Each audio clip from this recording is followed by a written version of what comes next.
Hi. What's up, Nick? How are you doing? Good. How are you? I'm doing well. Just hanging out with my family this week. I've got the week off, so I'm pretty excited about that. And just finishing Christmas celebrations. We've got the tree. We're going to keep the tree up until New Year's. Nice. We do So as well. Yeah, long time no see, it feels like.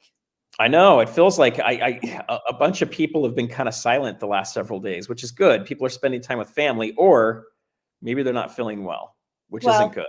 we had a Chinese Christmas, so we'll be doing our Christmas in the next couple weeks with family because we just all were sick, and I'm now starting to get over it, and I can actually talk a little bit to where I'm not coughing. But I might have to get I don't know what I do with my tissues, but I might have to get into them. I'm just, I wasn't feeling great when I got back from my trip, but I wasn't feeling sick. I just didn't have a lot of sleep. And so I was really concerned that maybe I was going to pick something up flying. Mhm. And luckily I was able to bypass that and not get sick over the break, which is good. That is good. So Yankee Stacking put another video out that you were in when you were in New Hampshire. So that's the second one that he rolled out. So it would be nice for them to go over there and see those videos over at Yankee Stacking. So I just hit 1K subscribers just a Woohoo! Oh, I cannot believe it. So we're going to we're going to be talking about having a 1K party, and thank you. This happened over at Salivate Metals channel, and he had some of his subscribers and they all subscribed. So that brought me over to that 1K. So that's amazing. And I'm very grateful and thankful. So why don't we say hello to our guest in the chat. We have JM Unleashed. Then we have Nick. Is that say Nick? Yeah. And then Nick? Craig, and then Nickel Stacking, Baseball Guru, and Auction. What does that say? Auction Pro. Pro. I think his name gets longer each time I see it. I think so too. Cemetery Shop. Let me see. We've got Craig Shelby in as well. Yes. Sean, hi SPB, and Shadrach, and Yankee Doodle Stacker. Oh, and we have OC Stacker. Oh my gosh. Sean's in the house as well. SPB. And Michael and Seymour and Tom and Biggie, Jack Gelman and Amy. Gosh, we got a lot of our friends in Victoria, Roman Carter. I hope I'm not missing anybody. THS and Herb Amy Ash, as well. long time no see. Carell. And Pete Clark, Victoria, Silver Roman Carter. Mark B, Yoke Fan, and Matt. I cannot read. Can't see that one very well. Mark in here as well. THS. I don't know if you called him out. I did. Brockton Magnet Fisher. Now that sounds interesting. I haven't seen you in a. I heard Emerald Coast Stacker. Wow, we have a lot of our friends this evening. So we have a great guest tonight as well. So what is spot price right now? What is silver and gold looking like? Well, Kitco's broken again. So I'm going to look at JM Bullion. They're kind of in the middle. Okay. We're looking at 24.47 for silver and 2,078 for gold. So Kitco would be a little bit below that. Mm-hmm. But we're up. I like the green. I like the green as I'm going to the end of the year here because I've kind of done all my purchasing for the most part. Yeah, I still like to see it in the red if I'm. But I do like the red too. Then I can buy more. Yeah, that's one thing I don't mind seeing the red in when I'm going to be making a purchase. So I sold two 1/10 ounces of gold today on eBay. 1/10 ounces. 1/10. They were the Napoleons. Oh, how did that? SD Bullion. So two of those sold. I think they have a few left at SD Bullion, but they're pretty hard to find on the site. Mm-hmm. So I had to order some extras in order to save on the taxes. So did you make money off these? even The even first one I though broke even on. The second one I made like 15 bucks on them. So, you know, on those, I'm not going to make a crazy amount of money on them. I just don't need as many as I purchased. Mhm. So I'm looking to move a few of them. It helps my, my channel stats for the store there. And then I'm helping people that weren't aware of them before be able to pick up something fun that they're going to enjoy. Amy has a question for you. How much would be a 1/10 of gold to be right now? Oh gosh. I have not even checked in a little bit. Let's look. I'm going to look right here. Where are you looking? I'm going to look at JM Bullion real quick. And then I don't know if you have SD Bullion up. No, I have fine bullion prices up. That Okay, gives that's me good. a guideline, gives me a little bit of a something to look at. So right now, I can't believe that Atmex is actually cheaper. But 2021 Britannia 1/10 you can get for 233.02. Yeah, JM Bullion for Eagles is 1/10 is 267. 267. Yeah, that's high. That's very high. I'm going to So see what they. I sold my 1/10 ounce Napoleon gold today for 290. So I just saw an American Gold Eagle for 238 at bullion exchanges. That's a decent price if you can get it around that. And that's at a 14% premium, which is not too bad. Some people will pay up to 20% premium. I won't on a 1/10, but some people will. So that's not bad. 14% premium. Yeah, be careful. A lot of these, like here's Provident Metals is asking 289 for a 10th ounce Eagle. Yeah. I always go for my baseline just to kind of see what the prices are going for, and then I'll start doing my shopping around and my due diligence. So right now they look to be very pricey on the online site. Yeah, BTO, good to see you, and Homestead Aquarius.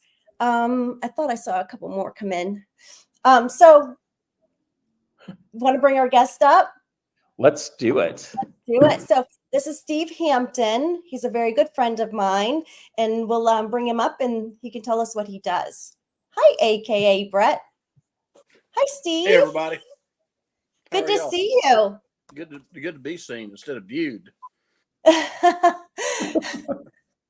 So did you have a Merry Christmas?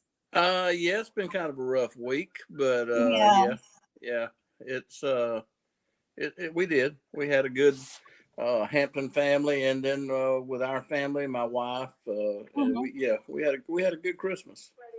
So I I was glad that Christmas brought better cheer than the weekend before. I had an emergency appendectomy, and then got out of the hospital on Sunday, and then the following day my mother passed away. But yeah, it's been kind of a crazy week, but it has. You know what? Stay cheerful. Salivate Metals just joined us in the chat. Thank you, Salivate Metals. I got my 1K. I appreciate it so much. I cannot believe it. Thank you. He had a big hand in that, so thank you very much.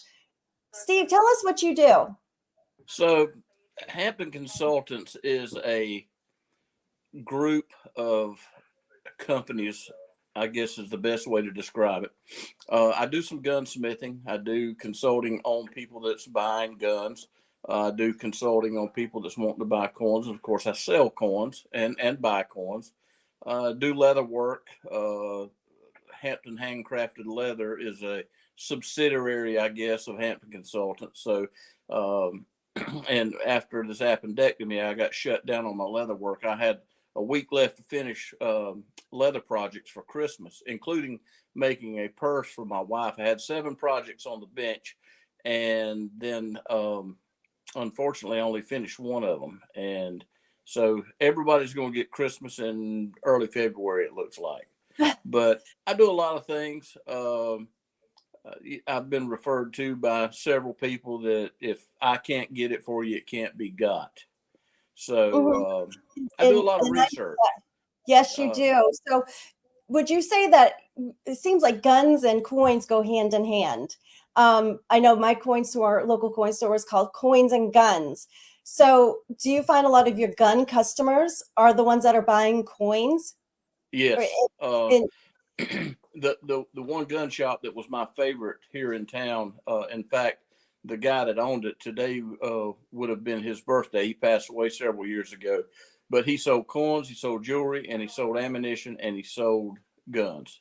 mhm. And a lot of the people that shop guns shop coins, and vice versa.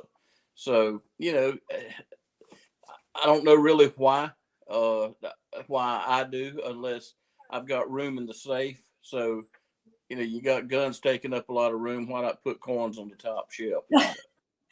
And you sell a lot of coins, and of course you have purchased a lot of coins, but people come to you when they're looking for stuff, or when they want to sell. So you and I have talked about this, that there's a new trend that you've been noticing. Yes. Can you go into a little bit with us with that? So I think it's just a theory of evolution. The millennials.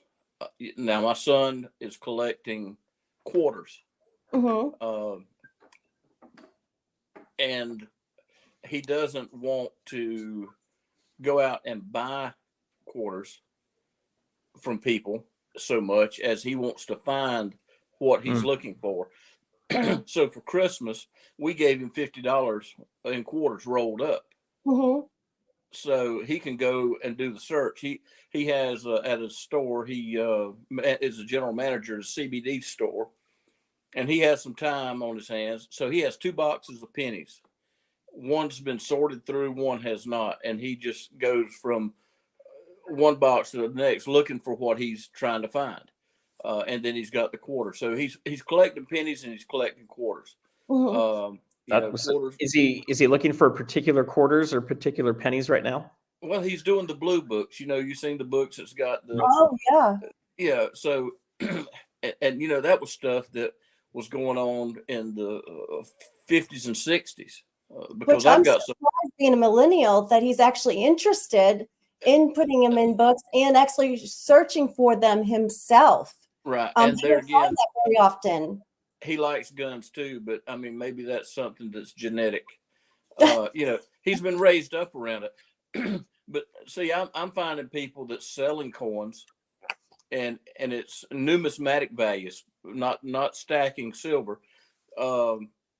And I always ask them, why are you selling? Well, there's nobody in my family that's interested in this.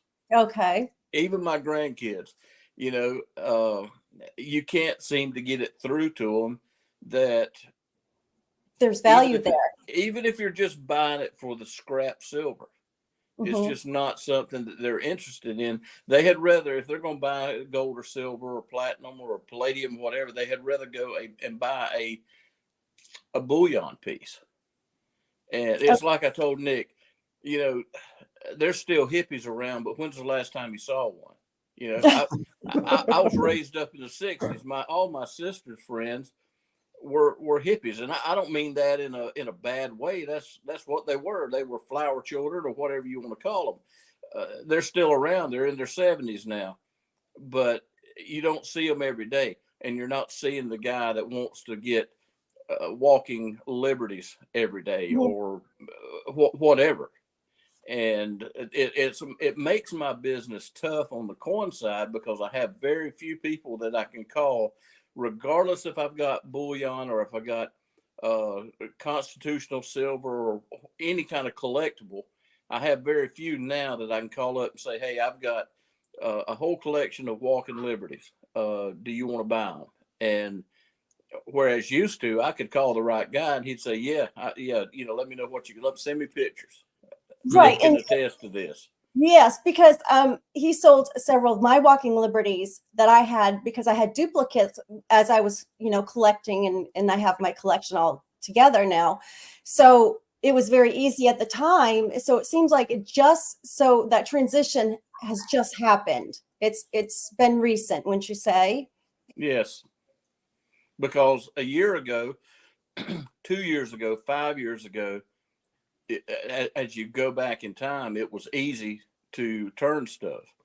The other problem with that side of my business is I can always sell bullion, but so anybody can buy it anywhere else, and you Mhm. can't make any kind of profit off of it. If I can get a good collection, I bought a collection from a lady, and I told her, I said, I'll tell you what the retail value in the red book is, and I'll tell you what I will give you for it, because I've got to make money off of it too. Mhm. Now, if you want to do this, this is fine. If you don't, I can give you a list of people that you can sell it to. In fact, she had a lot of gold, and I turned her on to another guy. He went and bought it. But, so I was able to make money off of that. I broke it up in pieces. Of course, some of it I kept, some of it I didn't. But when it comes down to selling it now, it's hard to get rid of. Mhm. And if you want bullion, you can go to JM, you can go to Money Metals, you can go to Modern Coin Mart, you can go anywhere. Right. Why would somebody come to me to buy a piece of bullion when they can get it somewhere else at the same price? Right. So it So, kind of cuts me out. so a question I have for you, Steve, on that is, you're seeing the trend change, and Yes. I'm hearing more and more people talking about weight all the time. Yes. And I want to go get more weight. Right. For myself, I'm looking at more weight right now because I happen to be heavier in collectibles and numismatics than I necessarily want to be at. So I'm starting to shift a little bit more Right. towards that. I get a feeling that a lot of stackers started with weight. They're still with weight. They haven't really looked at getting into numismatics at all. That's Some right. of them are concerned, society's going to fall apart. So, hey, we're just going to be bartering and that's it. There's never going to be, collectability anymore. Right. What are your take? What's your take on, the reason to have numismatics, and, what do you see in the future happening with those coins? Honestly, my take on having numismatics is if you can get it cheap, if you can buy a sack full of quarters that's 90% silver and get it cheap, even if it's junk, then the weight is going to outweigh. That's not a pun, but it is. But it's going to outweigh the numismatics. I don't see 20 years from now anyone left that's interested. Well, maybe Nick, because Nick's young, you are too. But there again, in 20 years, are you going to spend the money on something that has numismatic value, or are you going to buy the weight? You just said that yourself. So I see numismatics going away. And that's a shame, and that's too bad because it's the history. And Right.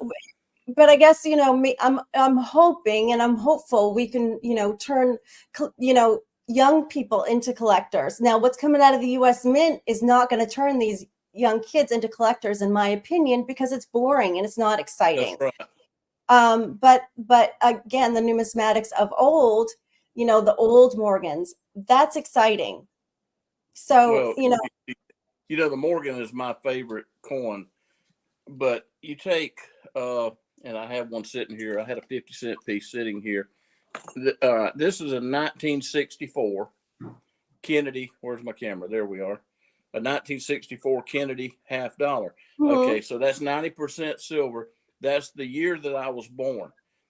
But let's take my daughter or my son even, and he wants a coin that was minted the year that he was born. Well, that's 1992. For my daughter, that's 1997.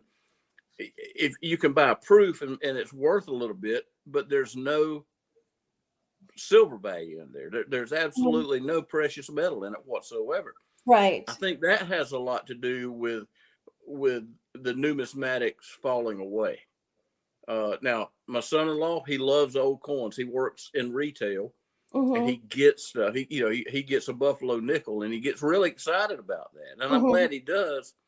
And he brings it home, and he says, "Hey, is this worth anything?" Of course, now he's got a red book. But wheat pennies. I used to get excited when I'd get a wheat penny in my change. I used to as well. I couldn't wait to get home. I found one in the Walmart parking lot one day. And somebody had taken a pair of side cutters and cut it for some reason. Oh my goodness! And I actually, this is Hampton luck. came home and looked it up, and had that coin not been damaged, it would have been worth $150. I don't even remember what the date Oh my was. goodness. But somebody had Right. snipped it in two. Yeah, I used to get excited about the wheat cents as well, but not so much anymore because, you know, a lot of them aren't going to be worth much more than that penny. Right. But Right. I still look and I still hope, and that's the fun of it, right? Is hoping. And that's the thing about numismatics. It's a lot of fun. Now, you know, I've got some people that are really serious about it. You know, they're looking for that one coin. I had a guy came over yesterday, Christmas Day. He knocks on my door and he's got some coins he's wanting to sell. So he's got a Morgan that is in a case that says it's MS-68. And I picked that up and looked at it. I said, okay, that's it. That's at worst, it's not an MS-68. Or at worst, I said, at worst, it's counterfeit. But Really? it's not an MS-68. It's in a generic holder that somebody has put MS-68 on. And I said, there's absolutely no mint luster whatsoever. So I said, I would not be interested in buying something like that. I said, you know, $25 maybe. He had peace dollars, which I just abhor peace dollars. I don't like peace dollars at all. I think I like the Morgan too, but you know, a lot of people like the piece a lot better. But I do. I think I like the Morgan better out of the two. It's, you know, it's kind of like I am, and like both y'all are. You're kind of like in our face, and Liberty on the Morgan is really in your face, whereas to me, there's too much distraction on the peace dollar away from Liberty. I say that it's like a crazy woman on the peace dollar. Like, if you didn't know what those were, which I do, it looks like, you know, things coming out of her head, and you know, you think of all those crazy women. I like the peace dollars better. However, I do have I like the Morgans better, but I do have a lot of peace dollars because of the price difference. I've been able to stack more of those. Right. But if I have a choice, I'm going for Morgans. Yeah. The Morgan is my favorite coin. Morgans, quarters, and Mercury dimes. Yeah. And that's just me. The peace dollar to me, Liberty looks like Medusa. Yes. That's the perfect. Yes, there you go. Yeah. That's perfect. Yeah. So, but you know, that's what makes us all different. You've got people that love peace dollars. This guy had 3 peace dollars yesterday. He had some English cents or pennies. You know, he had a bunch of Ikes. I don't like the Ikes. I'm not a big fan of the Benjis. There are those people that are huge fan of the Ikes, and that's right. A lot of it too is, you know, what their father liked, because I know somebody that loves them, but that's what his father collected as well. Right. So Steve, you will have a lot of people just show up at your house randomly because they know that you sell and buy coins. Right. So Christmas Day, you had somebody bring to. So did you buy them? No, I didn't, because one, he had a misgraded Morgan in a generic case. That I told him, you know, I could probably turn it for $25. And of course it was a 1921. I mean, there's somebody on Marketplace right now that's got 30, I think, Morgans, and they're all 1921s. So some of them are S's, some of them are O's, but they're again, they're it was very high mintage year for the Morgan. Right. Very high mintage. He had the peace dollars, he had the Ikes, and you know, that was not even something that I would stick in my safe, and it sure wasn't something that I could call somebody and say, hey, you know, I've got $10 worth of Ikes, you want to buy them? You know, I know what the answer is going to be. But you know, I spent 34 years working for Coca-Cola, and I knew my customers very well. I tried to make people friends, and that's the relationship that I have with the customers that are in every aspect of the businesses that I do, because I know what they want. And I know if I pick it up, if somebody brings it to me, I know who. You know, I could say, okay, Nick would like this, or Surfer would like this, or whoever. But when I see something like that I'm like, you know, I'm just not interested. you bring up a good point when it comes to knowing your customer. So it's important to have a good community, like we'll say the coin community, especially if you do want an exit plan or you do need to sell. It's a great to have a sense of your community and know what people like. That helps. Right, right. And we all are stacking gold and silver in bullion, Mm-hmm. and who you could take that to if you wanted to, buy a loaf of bread or whatever. There are people, and you have to go out and find these people, and you got to Mm-hmm. talk about it. The one thing that I always told salesmen is you can find common ground with anybody. Mm-hmm. I had a guy came from Chicago, Illinois, to Waycross to manage a supermarket. And I thought, I've been through like 9 managers at this supermarket. And I said, this is the one that I will have trouble with because we are not going to have anything in common. And it's going to be hard to find common ground with this guy. And he got here and he was a Yankee version of me. He was so full of it. And he and I hit it off great. We started calling him Bubba. He said, I would never answer to Bubba. And one day my wife was in there shopping and I hollered out, hey, Bubba. And he turned around and looked and he's like, I cannot believe. I told him, I said, you'll know you're fitting in with the South when somebody says, hey, Bubba, and you look to see if they're talking to you. Yes. And if you haven't noticed, Surfer, Steve is from the Deep South in Georgia. He's matter of fact, he's from the same town my husband grew up in and is from, and I lived there a couple of years as myself. And we knew a lot of the same people. I worked for the city. Steve had worked for the city as a cop at the time. Never ran into each other, but we know all the same people. His best friend lives used to live a couple doors down from my mother and father-in-law. And what's funny is we met each other on a stream. Yeah. But he didn't live too far from me even when I lived there. So, and my best friend used to go to church with Steve. Yeah. So it's a small world, but we actually met in a stream and then put 2 together. If you don't believe in the 6 degrees of separation, then you hadn't sat down and thought about it very much. Right.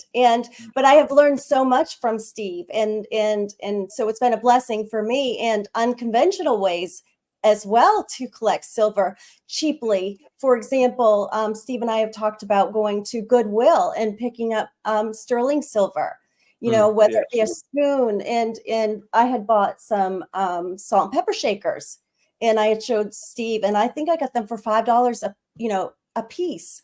And they're sterling silver. So, and I go back to this all the time, Surfer. I like how you said that. It's like we can have silver in plain sight and nobody knows any better, right? You can't, like on Yankees channel, maybe 2 months ago, he showed someone that had made dumbbells out of silver. You'd have no idea that they were silver, not steel. And, there's other things you can do, candlesticks, salt and pepper shakers that are around your house that have silver in them that no one's going to think twice about that, right? Right. And these are not weighted. Somebody asked me if they were weighted, and these are not weighted. So I think those are great finds. The other thing I wanted to ask Steve about too, kind of going into this, is community is huge. So I have started meeting people that are in Southern California.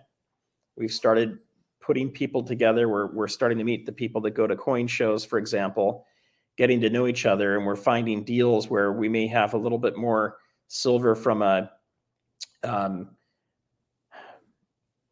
someone that's selling or from someone that's doing like an estate auction or whatever else. Mm-hmm. We can't take it all down, and we're finding groups of people that we can call and sell to.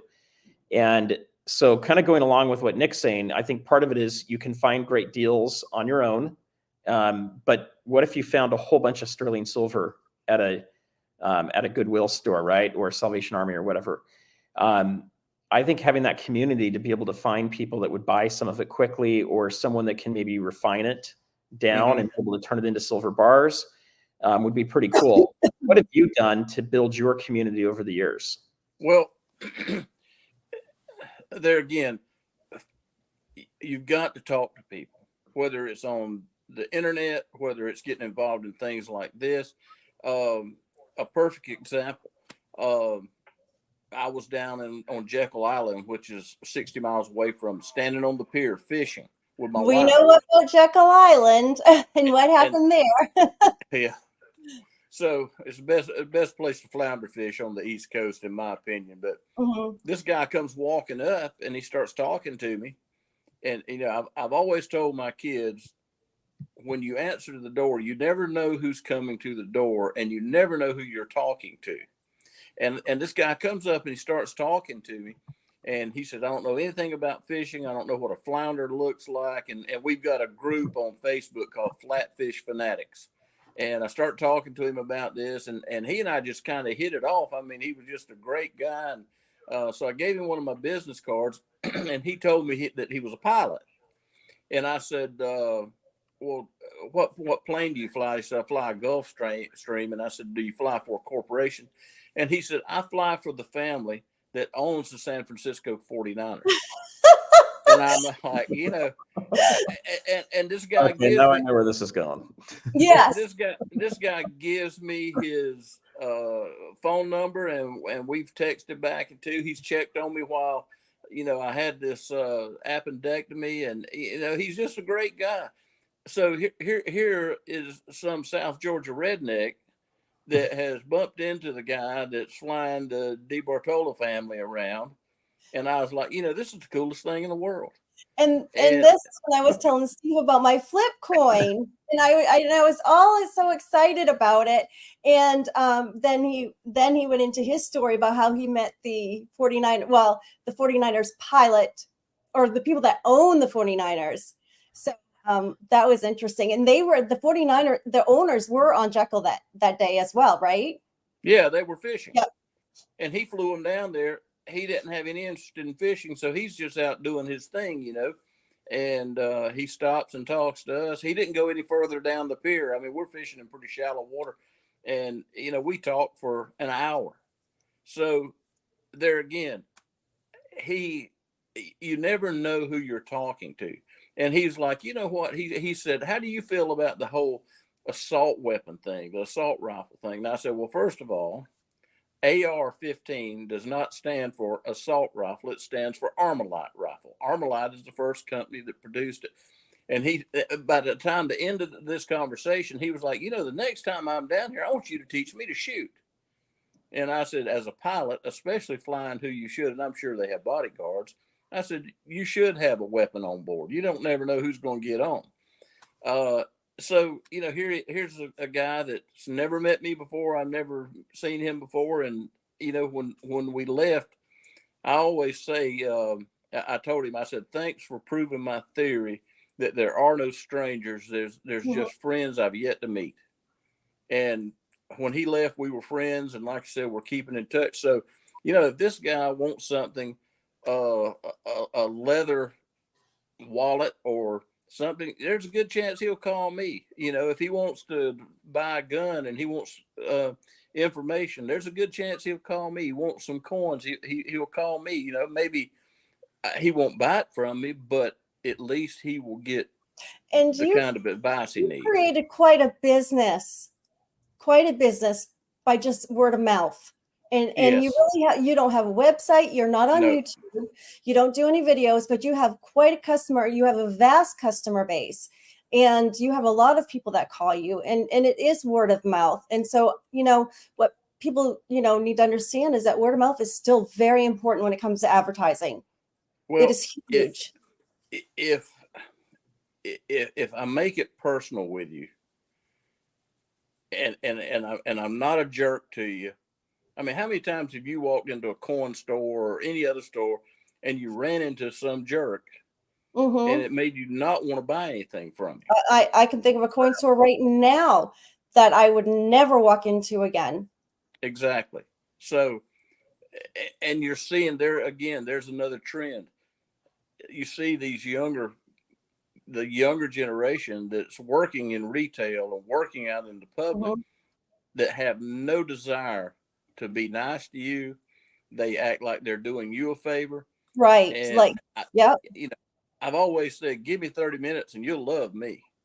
And I'm not being arrogant because I'm sincere in what I will do for people. If I think you can get it somewhere else cheaper, I'll tell you that. And you'll tell us, and that's Yeah. something that you've done with me as well. When I was looking to sell something, you were honest on what you thought the price would bring, Right. which was always very helpful because I learned a lot about the value and about condition and what people want, and about making sure, you know, key dates. Knowing your key dates is very Right. important. And it can be condition, maybe not be great, but if it's a key date, you That's know. right. So, and I had just purchased a Walking Liberty at an auction, and it was graded, and I got it for quite less than what it's worth and what it scanned for.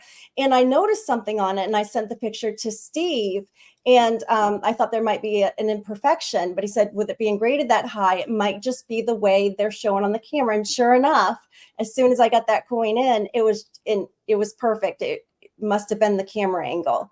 It So, was just a shadow, but it didn't look like a shadow. And what made me feel good about myself getting older is when Nick sends me the picture of what she had highlighted that she thought was the imperfections. I knew already, I had already seen it, and I thought this is what she's going to be looking for. And it was, and it was just shadowing or something. You know, she's sending me a picture of a picture.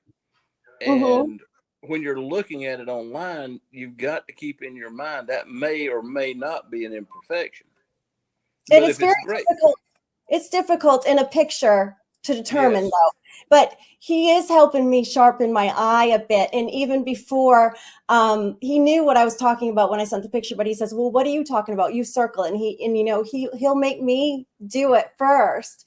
And then he's like, "Yes, that's what I thought you were looking at," because, you know, he's given me quite an education on a lot of this stuff. And sometimes I get frustrated and I'm like, I just can't do it, you know, especially when it comes to grading something, you know, he's trying to sharpen my eye. So that has been very helpful for but me. we have the best guideline in the world to start off with, and that's this book right here. You know, Yes. it tells you what to look for. It tells you what the grading guidelines are. And, you know, I don't care how good it looks. If it doesn't have mint luster, it's not going to grade MS. Right. Because there's no mint luster there. So, you know, people say, boy, that looks good, don't it? And I said, yeah, but, you know, the mint luster's gone. Or it's dull, or it's not, you know. Well, a lot of those that are missing the mint and luster have been cleaned. Exactly. Yes. And that's hard to determine as well, because people are getting really good at cleaning coins. And where you can't even tell. A lot of people can't tell. It's, you know, I tell you what I see with, let me grab something here. This is also a book that I use as well, called Making the Grade. And it's got pictures. I got a lot of notes in here, but you know, that you can kind of put it by to kind of see. And I think AppMex, no, I'm sorry, PCGS has something like that too, where you can go on and compare the coins to see what the grade. And you know, you can find this like this guy yesterday that brought this coin that was showing it was graded MS68. Now, obviously, by just looking at it, I could tell that it wasn't, because there was just no mint luster to it whatsoever. But you can go on PCGS's site and you can find something that has been graded MS68, or you can just type it into Google and find it and look at it and see if it compares to, I mean, say you're holding, I can't find my camera, guys. I don't do this, but you know, I've got a YouTube channel and I've never posted a video, but you know, you take this. Here, I'm going to blow it up so we can see it better from your angle. There we go. Okay, sure. So this is just a 2023 American Eagle that a guy gave me, that I made him a dog collar, and he was just a great guy. I'd been friends with him for a long time. What was funny was he lived in Thomasville at the same time I did, and his daughter and I went to school together, and then I met him later on.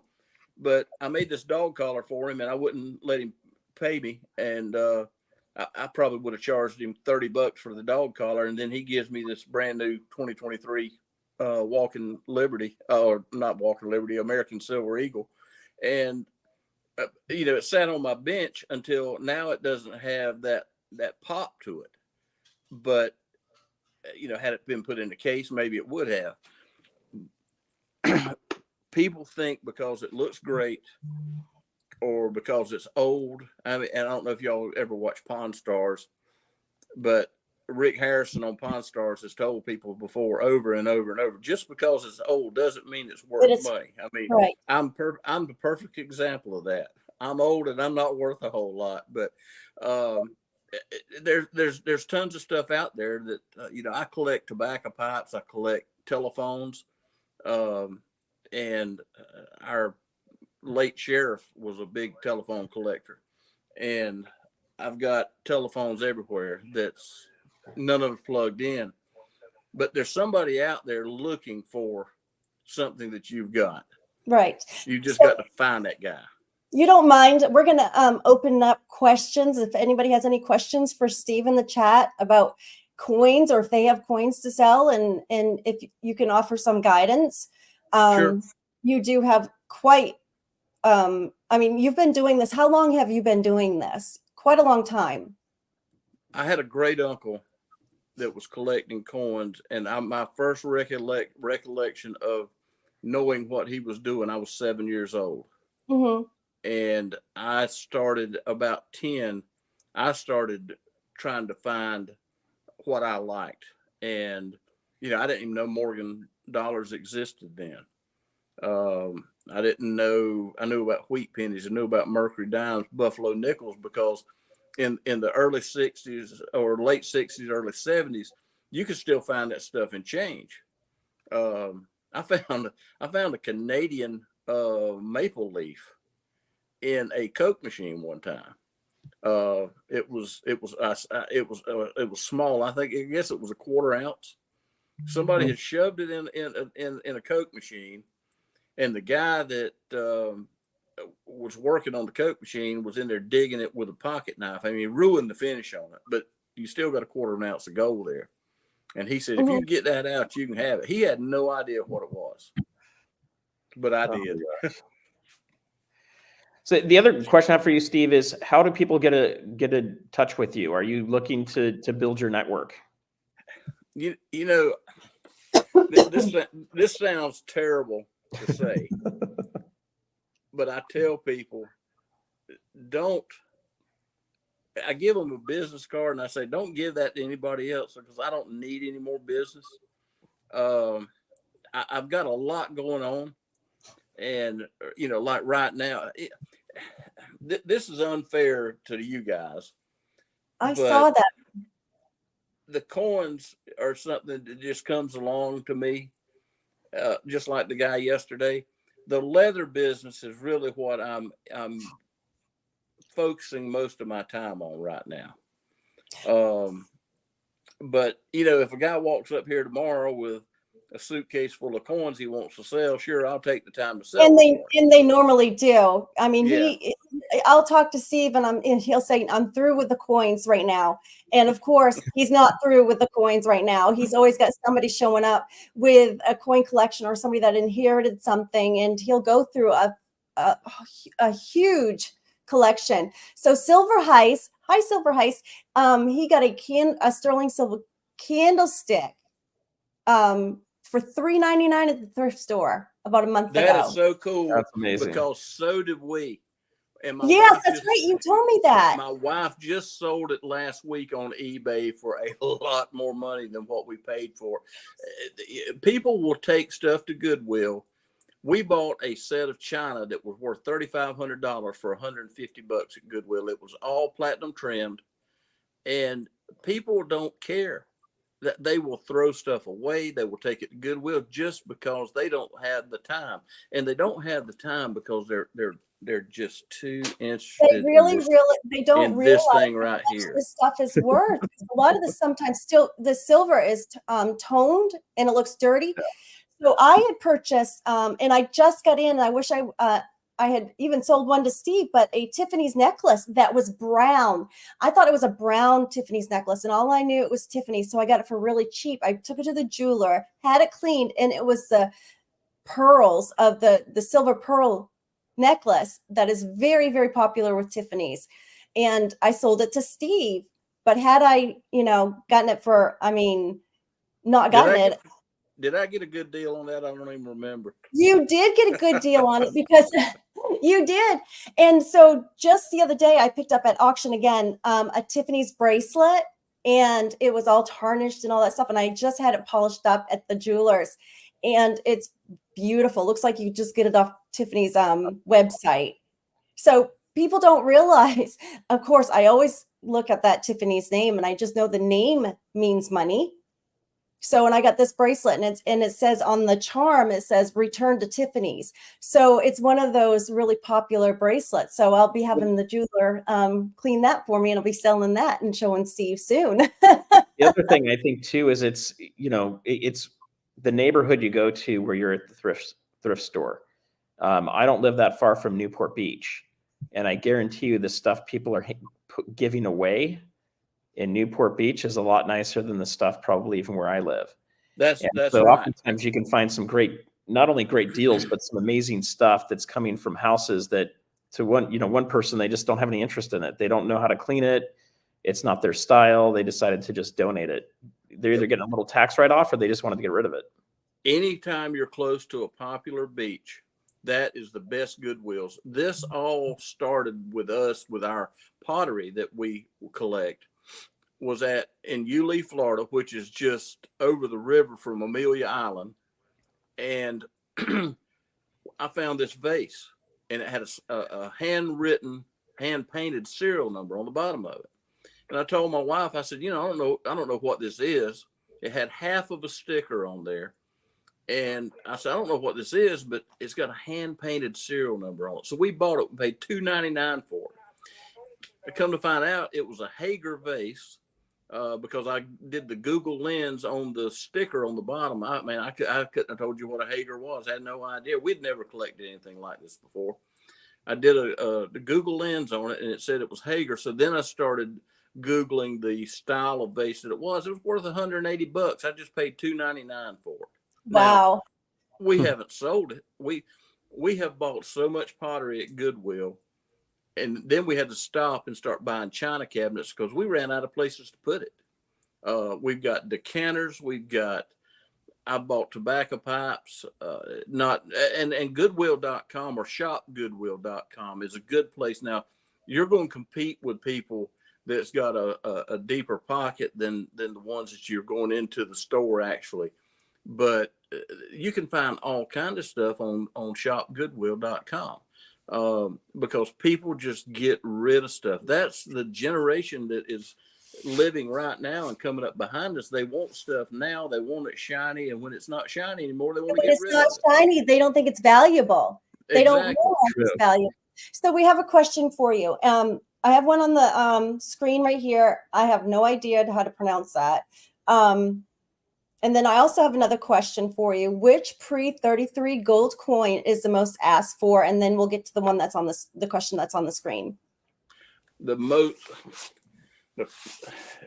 So, I really don't have a good answer for that because I think the last gold coin I sold was a $10 gold piece. And it was maybe a 1908, but there again, I don't get a lot of people that ask me to find gold for them. I have more people that call me asking about other things, but when I get something, I do the calling and say, hey, I've got such and such. The double eagles are really exciting to people until they find out what the prices are on them. Right.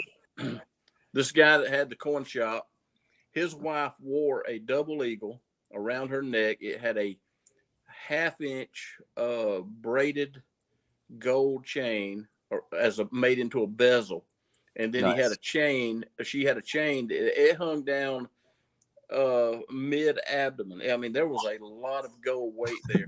Wow. And that double eagle, he had paid $30 for it. What? He had paid $30 for it. Must When have gold been when gold was not, we're not Oh, it's talking just- about there just wasn't a lot. And I mean, we're talking about well, not in this century, but the last century, and you know, look at where gold's at now compared to where it was then. I mean, Mhm. they have just passed away in the last 5 years, and Okay. So they were much older. so they were much older, but you see the tradition, how gold has really climbed a lot just in the last century. Right. Uh, Even the you last know, 5 years. yeah, I mean, just within 5 years, how gold has climbed. Yep. right. I and Nick's heard this story. I had my best friend. He passed away, and he had always told me, if anything happens to me, make sure my sister gets this gold. He had 60 and a quarter ounces when he died. Oh, wow. So he had, and gold was bouncing around $1,000 an ounce at the time. And I sold it to one guy, and this is how Hampton Consultants got started. I sold it to one guy. He wanted to see it, and I figured maybe he'd buy 5, maybe 10 ounces of it. And he looked at it, and he said, "I'll let you know something tomorrow." He called me. When I left, he picked up the phone. He called his banker and told him. He said, "Look, this guy says he will sell me 60 ounces of gold for $55,000." I told her, it may take me 2 years to sell all this, and I'm going to have to discount it. I'm not going to be able to sell it for what it's worth. And she said, "Look, I trust you. You do." She said, "I'm not even going to take it home. You take it to your house and you try to sell it for me." And this guy that I contacted, he bought all of it. And Awesome. And that, she gave it to me on a Thursday, and by the next Thursday she had the money in her hands. It took me a week. My heat just went out, so I had to put myself on mute, and my husband had to come, change my little propane in my buddy heater. So he heard you talking, Steve, and he says, he talks normal. He says, "Oh my gosh, he's talking normal." I said, "Well, hold on a minute. When Steve comes back on, I'll let you say hello too in your Southern accent." So I thought that was funny. He's like, "Oh my gosh, I can understand him so easily." But he went back upstairs. Well, Louis Grizzard said this. He said, "Yankees think we talk funny." He said, "God talks like we do." He said God probably talks more like Herman Talmadge than anybody else. And if you don't know who Herman Talmadge was, then I'm sorry, but anyway, So I'm glad Tony could understand me, because he could. He goes, yeah. that's the first thing he just looked up and he goes, "Oh my gosh, he talks normal." And I just thought that was funny. So Steve, can you see the screen? Do you know what this is?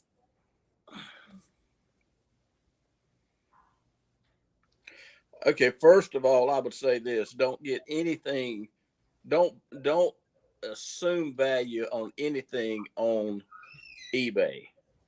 I had a guy contact me. I know nothing about baseball cards. He said, "My nephew has got a baseball card that is worth a lot of money." He said, "Do you know anything about it?" And I was like, it's not that I know anything about it, but I can find somebody that does. So I started searching for this baseball card. It was a rookie card. I don't even remember who the guy was from. Somebody on eBay had this baseball card listed for $36,999. Now, I'm sure he would sell it to you for that, but this card was worth at best graded $60, and his card wasn't graded. So I would say don't get excited about eBay values, because you can ask anything you want to, whether or not people will pay for it. That's a total different side of the coin. I agree, Steve. So if anybody's looking at eBay, you got to look at the sold. You have to look at sold, and you need to have more than one sell. That's right. And if you see something that is not sold, it could, people are asking whatever they want to ask. It doesn't mean it's the value. Right. If you see something that's sold once, still doesn't mean it's going to sell for that. That's right. And I have listed things on eBay that I have bought that I was excited about, and I've listed things that have been that I've sold that people got excited about. eBay is not the best place to sell everything at. My wife does great. She's bringing extra money into our house with her eBay store, but she has got a knack for eBay. She knows what people are looking for. She does, and she's doing quite well. Whereas I'm not the seller on eBay. I mean, I've sold coins and stuff, but and I do well, but it takes me a minute. You know, I'd rather call Steve when I need to sell something. And he has, I mean, and he has sold everything that I've come to him with. And so he's been very helpful. But eBay, not so much.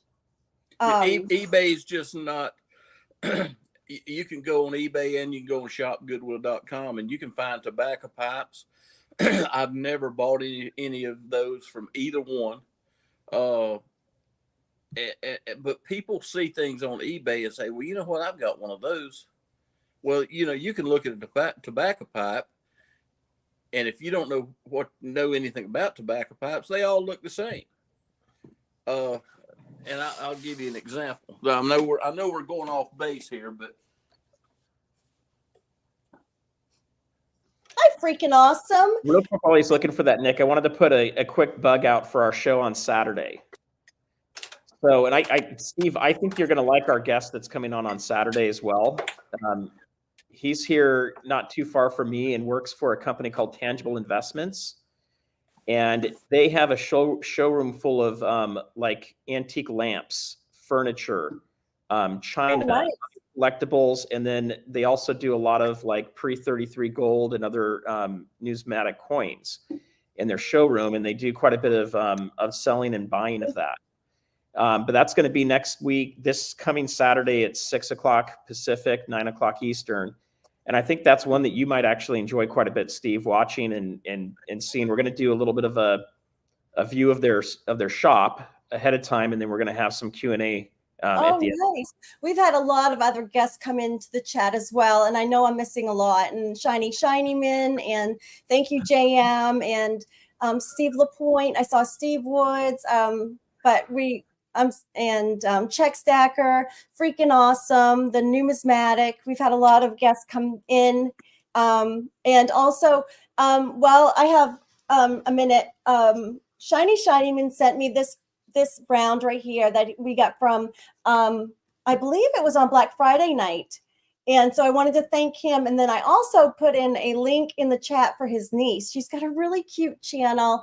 And if you want to see something, it's just full of cuteness of these kittens and this nature and some interesting, beautiful things. Please Awesome. see her channel. I mean, really great. She is called the Princess Archangel Ruler. So, and I'm going to put that back in the chat again. So please sub her channel. It's super cute. I'm glad you said that, Nick. There's a guy that works at my vet, and his daughter has a YouTube channel, and she's been signing to Christmas music. Her mother taught her American Sign Language. Oh, and she is really good. She's young. Her name is Jolyn, and the name of this channel is Jolyn Signs, Jolin Signs. And she signs to music, and it's, you know, she did this for deaf people, but it's great to watch as a person that can hear, and just, to me, it's very interesting. And sign language is not easy to learn. I know. No, it's not. And I've learned enough to communicate with some customers, employees that were deaf, just to be able to say hello to them. But it's pretty amazing. But getting back to what I was talking about, now here I've got, okay, let's see. Look at this pipe here. Let's Mhm. see. I'm going to go zoom in on you again here. Okay, sure. Okay, so here's you got one that's real shiny, and it's a nice looking pipe. And then you've got this one. All right, I don't know if you can tell this dull finish here. And anybody want to take a guess which one's worth the most? Oh, probably the dull one is my guess. Of course. So this is a Peterson. The one that's a full bend is a Peterson. This one I bought at a convenience store. This is absolutely the most awful pipe to smoke. This is plastic. So it's not going to change colors. It's going to stay black. This is wood that looks like a piece of metal, but it's not. It's wood. It's a real cheap pipe. I think I paid $15 for this. This Peterson, this is vulcanite. So that's why it changes colors. A magic eraser, and you soak it to clean it. It will bring this back out. But this is about $175 pipe. And there again, you find them on Goodwill.com or you find them on eBay, and if they don't have the name on it, unless you can recognize the, you can't see it on this pipe, but there you might can see that there's a little emblem right there, and all premium pipes, including Dr. Grayboe, have their own little clover leaf or spade or whatever, but they've got a little identifying mark on them. So unless you know something about it, you don't know what you're buying. That's why I say eBay is not a good place, because I graded or appraised a coin collection a couple of years ago that this guy had. I thought he had got all these coins. He was a manager of a car wash, and he would go clean out the vacuum cleaners. And I literally thought that's where he got all these coins. And when he brought all these coins to me, he had two 1804 silver dollars. And I told him, I said, Richard, if these two coins right here were real, they would be worth $9 million. Wow. I said, everything you've got is counterfeit. I said, where did you buy this? He said, I bought a lot of it off of eBay and some of it off of Amazon. I said, how much did you pay for these coins? He said, I think I paid $10 a piece for them. Well, I said, nobody is going to sell you an 1804 silver dollar because there's only 7 in the world. I've never purchased coins on Amazon. I have to say, never. Yeah. And see, this guy that bought all this gold, he purchased 24 silver maple leaves, Canadian silver maple leaves, from Amazon or maybe from eBay. And when he got them in, I said, how much did you pay for those? Because I was in his office when he got them in, and he said, $2 a piece. I said, who is going to sell you an ounce of silver for $2? And I said, have you checked them with a magnet? And he said, no, but I got a magnet right here. And, just a second, I heard chink. And then we got to looking at them, and they didn't say Canadian. It didn't have a maple leaf on it. It said cannabis, and it had a marijuana leaf on the back of it. Oh my goodness. And they were iron ore. And that's, you can buy movie prop money on Amazon, $100 bills, and literally, that it's counterfeit money. I understand it says movie use only, but they're taking them in stores, in convenience stores, and they're buying stuff with it, and they're finding out that it's not real money. Mm-hmm. And they're if it's too good to be true, it probably is. It probably is. Yeah. Well, my dad bought a bunch of coins that had Chinese writing on them, and it looks like it was some kind of zodiac set of coins, and he thought it was silver, and gave it to my son for one of his birthdays. And I had it taken down to a store, and we looked at it, and it's maybe nickel that it was made Yeah. out of. It was super shiny. And I think he paid $20 per coin, or they were rounds. And he thought, okay, he was getting a good deal on silver. So, for me with eBay, I don't buy anything off of eBay that's not super low collectible. That's modern. That's probably the only stuff I ever buy off of there. Something that's from like the Perth Mint that isn't at, one of the other bullion sites, something that I wanted to get my hands on that has low mintage, that has a very low ability to, no one's going to counterfeit it for the most part. Right. But when you're looking at things like eagles and maples and, gold coins that are pretty, ubiquitous, everybody has them. You've really got to look for one of the big bullion dealers that's selling them on eBay. Otherwise, you run the risk of getting the frauds. And I would come a lot closer to buying an ounce of silver for $1,800 or an ounce of gold for $1,800 off eBay than I would somebody that's selling it for $50. Nobody's going to sell an ounce of gold for $50. And even Amazon has the country of origin where their stuff comes from, and you've got to be resilient in looking for what you're buying. You've got to buy from somebody you trust, and you've got to know what you're getting. And that is true. And the authorities have found like a lot of silver eagles that have come in from China and been counterfeited. So they're coming into the country and then being sold from this country, even though China's the one who counterfeited it. So it's getting harder and harder to determine where the country of origin is. And with the American silver eagles, it's not so much security features on those either to determine whether or not they're counterfeit or not. So we've got to be security features in the new ones. And I mean, I can tell it's fake, but other people may not be able to. But when I sell on eBay coins, mine is non-refundable when I sell them. I don't want them sending them back. I don't want people saying, hey, I decided I don't want that. It's non-refundable. And I will look and see that they have a lot of reviews and that they're 5-star buyers. If otherwise, I cancel the order and I don't send it to them. There's also frauds when you sell on eBay where people will take it and say that you did not send them real silver. And they'll turn back and they'll even produce something that looks like what you sent and they'll say it's fake. So I also don't sell silver eagles or maples on eBay. I would never do that. So case in point, I sold 2 1/10 ounce Napoleon coins gold from SD Bullion. Those aren't going to be counterfeited as of right now.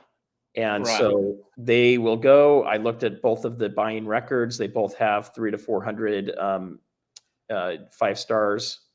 Everything looks up and up. They sell coins. Boom. It works. But I would definitely hesitate for anybody that's on here with going heavily buying anything from eBay or selling on eBay until you know what you're doing. You've done your research. It's very easy to get burned. And we have such a vast community of people that may want to sell stuff. So, ask people that we see in these chats. I don't mind if people say, I have this, or I'm looking for this.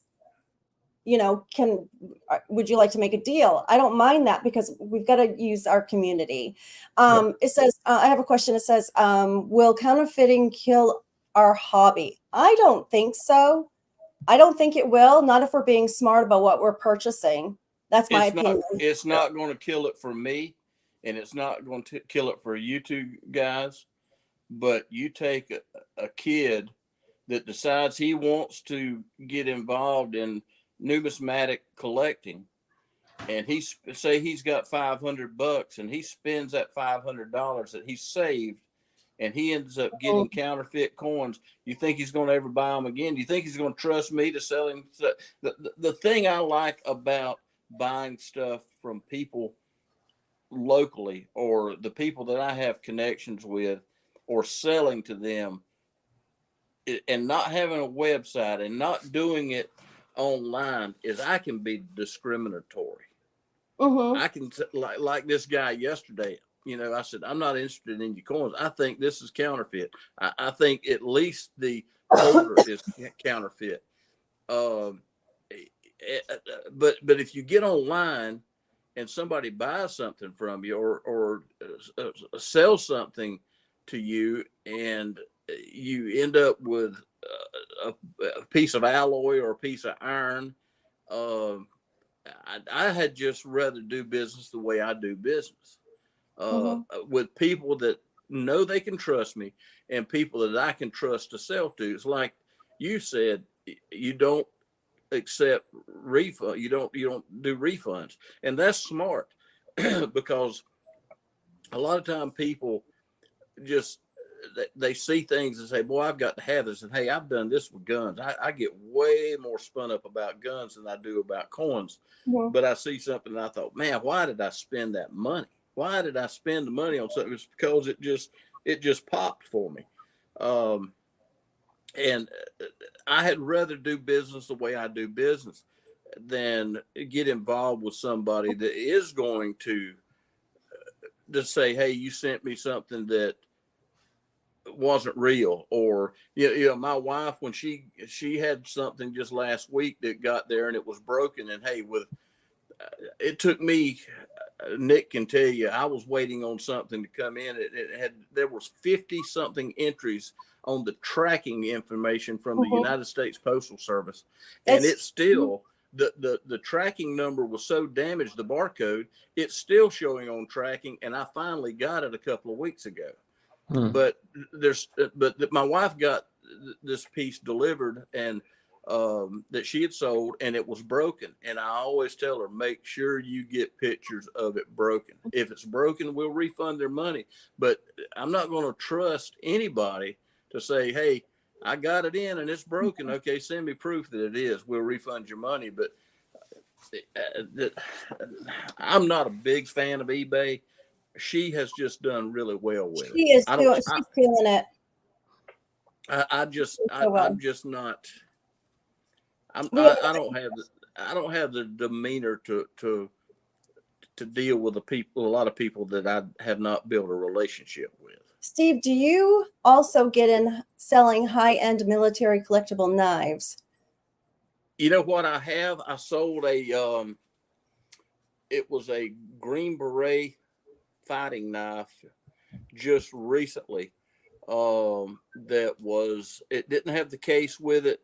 It sold for about $1,000, maybe $1,500. I can't remember exactly what, but had it been in excellent condition, it would have been worth probably $10,000.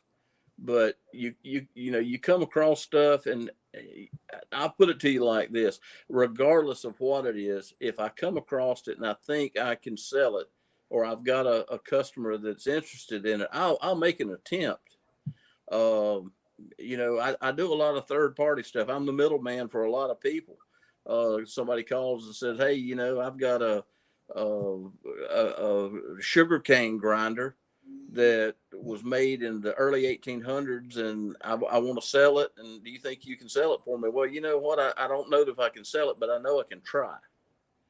So if it's military collectibles. And you may say you're going to try, but you do sell it. I mean, you're very good at what you do, and you've been doing it for a very long time.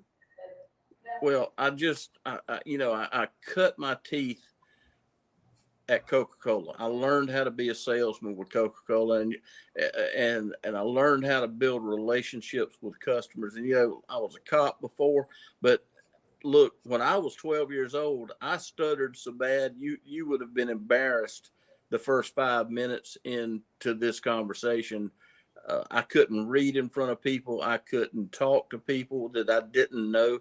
I really stuttered bad, and I just found a way to overcome that. And if you'd have told me at 15 years old that I was going to end up being a successful salesman with Coca-Cola for 34 years, I would have laughed in your face. But you know what? I've just been blessed, is all I can tell you. So somebody else just said something. I can't see. I'm only seeing. Oh yes, bit. And I'm just showing some comments that on the screen. I had one that's. Oh, let me go back to this one. I'm trying to can't find it again. Oh, here. somebody says, I've never tried selling, or AKA Brett said, I've never tried selling coins. PTSD is hard when dealing with sales. And I can't even imagine how hard that could be. So, You know, do you I don't know if you're talking about so much as doing it in person or doing it online. But you know, it's like Nick and I've never met Nick in person ever. Never seen her in person, just here and talked to her on the telephone. But we have built a good relationship as friends, just like this. Mhm. You know, I've got a friend that's his parents, and I met him in a chat.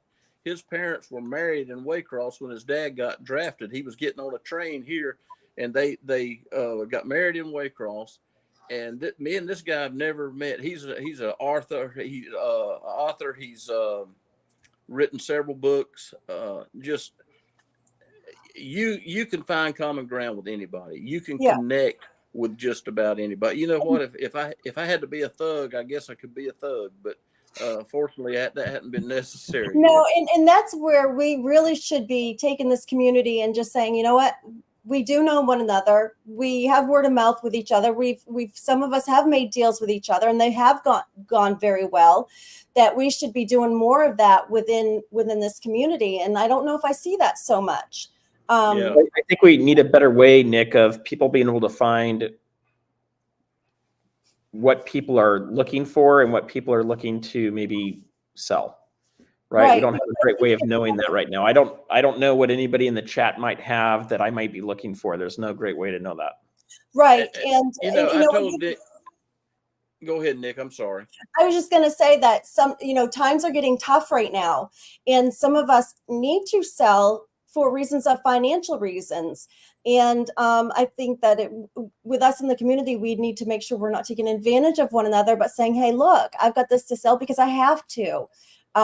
Would you purchase, or do you know somebody that would purchase? I think that we could be helping each other in that way, and we should be helping each other in that way. I told Nick the other day, when you're in the coin store or you're in the supermarket or wherever, listen to what people are talking about. You know, if you're in the coin store, just because that guy's in the coin store doesn't mean he's going to buy all of his coins from that guy. He may be interested in buying something from you. Develop a relationship with other customers where you see other customers, even if it's on here. But you've got to be able to grab a hold of other people's ideas and other people's wants and needs, and be able to turn that around to where you can make money. You know, I'm not saying that it's like I just said earlier about the bullion.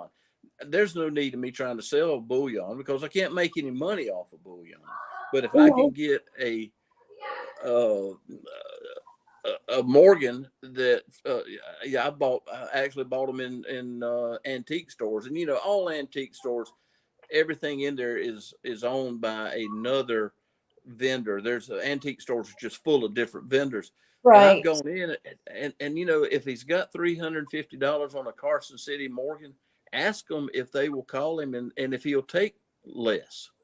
And I have done that. I loaded up a bag full of coins one day that when I put them in the bag and paid the lady for them, I already had them sold. You know, I'm looking at them. And that's a lot of times Steve has something coming in the mail and he's already got it sold elsewhere. So Shiny Man, I will email you his information. He does not have a YouTube channel. And he doesn't have I just don't post videos. Right. I haven't posted that first one yet. Right. And I have tried to get him to start something because I mean, he has so many vast things that he could post and help us, but he hasn't. I don't know how you would find the time to do so. So I did have a comment up here. Michael, he said his ex was born in Waycross, Georgia, and my husband is from Waycross, Georgia, and I lived there for a couple of years before I was like, okay, we need to move to North Georgia or because there's really not much here, but it is a good sense of community in Waycross, and tell me, what is it? The ground of tremble. What is the swamp? The land of the trembling earth.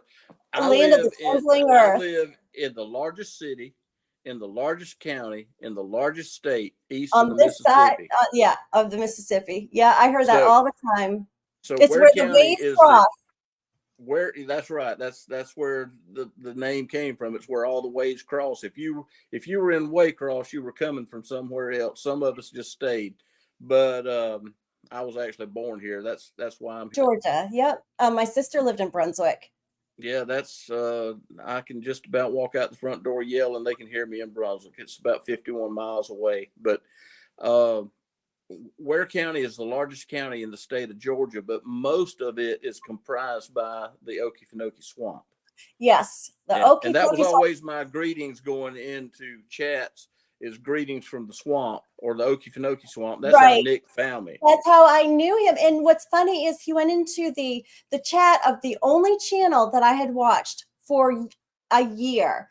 I learned all my information, and then I said, okay, well, I'll start going on YouTube, and I watched this one channel, and never ventured out, and that's where I found him. And matter of fact, I was in Waycross at the time that he was in the chat, and I realized that he's from Waycross. And we were headed on the Valdosta Highway. No, was it the Valdosta Highway? US 1. Because US 1 headed to Jacksonville. Weren't you at the entrance of the Okefenokee Swamp? Yes, we were, that? because we were flying out. We were being drove down to Jacksonville to the airport, and I was right by the Okefenokee Swamp when I realized that that's where he was from. So it was just, and I do have videos posted of the Okefenokee Swamp. So this state park, you can go into the parking lot, and there might be a gator right there in the parking lot. And I'm not talking about a small gator. I'm talking about a big gator. So you have to be careful when you go into this state park, because you don't want to step on an alligator. So I do have some videos posted on my channel of the Okefenokee Swamp. Yeah, Waycross is a cool place to visit once. Once. We don't have a lot of things here, but Shadrach is only 4.5 hours from Waycross. So either you must be in the North Georgia area around Atlanta, because when I lived in Jackson, we moved from Waycross to Athens, and then from Athens to Jackson, and then back to Maine. So either he could be in Macon if he's a slow driver. Yeah, right. Macon, yeah. But there's a lot of cool places to visit in Georgia, and the next time we go visit my in-laws, Steve and I are going to meet. But it's just still so funny how we know all the same people. Yeah. And we worked at the same place and everything. So, and you were a pastor of a church. I was. Yes. And so now you're just doing your leather work and selling coins. And he's the first person I call when I want to sell something. And you do have a lot of people, though, that do like ASEs, correct? Yes. Yes. So what would you say is the most popular coin or bullion that somebody would call you for? An ASE. Yeah. Yeah. No, they want the bullion, or they want the the West Point, or the San Francisco. I have to educate people on what they need to buy. Mm-hmm. If I call a guy and say, hey, I've got 10 American silver eagles for sale, and they're X number of dollars, he may say, well, that's a lot of money. I said, well, yeah, but they're all West Point mints, or they're all proofs, or they're all graded. So some of the people that I deal with, they want to get a stack of silver, and they want to pay the cheapest price for it, but they don't understand that even bullion has grades on it. Now, I had a guy that owed me $1,000 commission. And I said, you know what? I said, I want to get my wife a 1/4 ounce of gold and put it in a bezel so she can wear it. Most all of my gold is my wife wears it as jewelry. Mm-hmm. And so that way I'll never sell it. See, I mean, if she comes home and finds some of her gold missing, I'm going to be in trouble. So put it in a bezel, give it to her for Christmas, and then if we ever get in a tight, we'll sell it. But at least I'm not going to sell it just because somebody calls me and says, "Hey, I want a 1/10 ounce of gold American Eagle." But I told him, I said, "Here's what I want you to do." I said, "I want you to give me $500 in cash and a 1/4 ounce of gold that I can give to my wife for our anniversary. This is how, if you treat your customers right, how good your customers will be to you." So he gave me an American silver gold eagle that was a 1/4 ounce. So he owed me $1,000, but I cut him some slack because right at that time it was worth about $400. Until we got home and I looked at it and I was like, you know what, this thing is going to grade MS-70. There is absolutely nothing wrong with this. He calls me and he says, "Have you looked at that coin?" And I said, "Yeah." He said, "What do you think it grades?" I said, "I was just looking at it. I think it's going to grade MS-70. In fact, I may get it sent off." And he said, "That's what I had it written down as." And he said, "You know how much it's worth?" It was a 1993. And I said, "No." And he said, "It's worth 10 times what you paid me for it." So in 1993, the 1/4 ounce American Eagle, gold American Eagle, had a real low mintage, and MS-70, it was a astronomical price on it. And I said, "So do you want me to bring it back to you? Do you want me to write you a check?" He said, "Tell your wife happy anniversary." Oh my gosh. He just, I had done him so well. He's the same guy that had bought the 60 ounces of gold that I cut him such a good deal on. And he wasn't worried about it. But of course, now when she found out she was wearing $4,000 around her neck, and you know what? Here's the thing: she's worn it. It's not going to grade MS-70 anymore. Mm-hmm. But that was beside the point. Right. But when she found out that it was worth what it was worth, she was like, "This needs to be in the safe. It doesn't need to be around my neck." And I said, "I bought it for you to wear." Oh, well, Steve, we've come up on an hour and a half. I think I could go on for a couple more hours, but the chat is saying roll tide. What do you think about that? And one in particular is saying roll tide, and that is OC Stacker, which is he's friends and out there with Stacking Surfer. So what do you think about the roll tide? I don't even know who you're talking about. We don't know, do we? Don't have a clue. Neither do I, because all I know is like Sikkim. That's all I know. Like, is Roll Tide the motto of some substandard football team or something? I don't know. I'm thinking it's like Tide detergent. Roll Tide is like the Tide. Could be, yeah. You know, they roll in my washing machine and wash my clothes. Or maybe maybe Charmin's coming up with a Tide scented toilet paper or something. Toilet paper. That's what it is. It's got to be a Roll Tide toilet paper. That is perfect because we're Go Dogs 100%. And next Saturday when we're on Surfer's Channel, I have a surprise for them. And and it's going to have Georgia written all over it, and it's going to have Bulldogs all over it. So how many subscribers are you going to lose after next Saturday? So I don't think so. I think we'll gain when we have a Bulldog. Oh, there you go. That's the way to think. So Alabama baseball is good. Well, we don't care about basketball.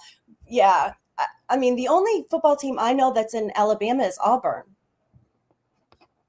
Right? Well, you know, several years ago when Bill Clinton was president, it came on the news that he was declaring war against illiteracy. and within 15 minutes, Alabama had already surrendered. So, oh no! Take that, OC. Take that. And I am a Fighting Irish. I do love the Notre Dame because, again, you know, and I say prenup, I tease, but when my husband and I got married, you know, we already knew what religion we were going to be, so we had to pick our sports teams. I got all the professional. He got college, but so I was Notre Dame first, and then of course, and I went to Georgia. I'm an alumni, so Now we're Georgia family, Georgia Bulldogs, all the way. I'll And say Alabama- this: if Alabama's your team, I hope you are not disappointed. Everybody wants their team to win, and I hope you're not disappointed. I think Nick Saban's a great guy. I really do.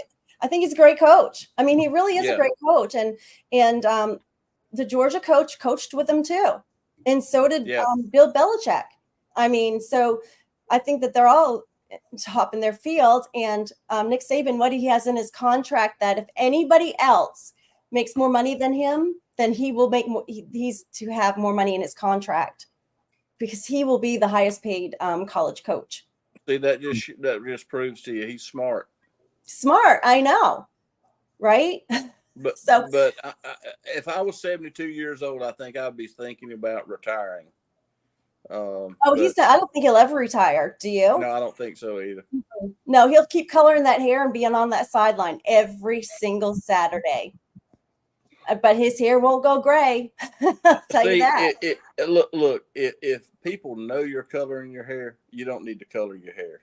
I know, but oh my gosh, he's got the word. I mean, oh my word. You should have seen it this year. It was interesting, the kind of color. I saw it. Yeah. Okay, yeah.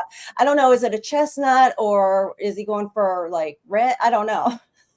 Cow patty brown. I'm not sure.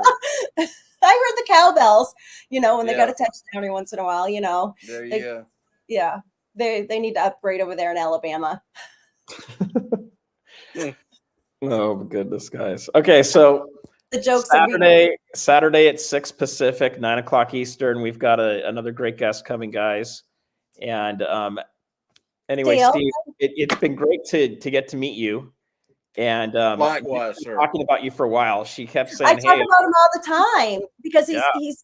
I do. I talk about him all the time, and Steve knows that too. And he I just hope all this hype and all this building up hasn't left anybody walking away disappointed. But no, because we haven't even touched half of what, not even a little bit, not even a pinch of what we talk about half the time. And his knowledge is so vast and so great. I mean, in a lot of different subjects that I've learned so much from him.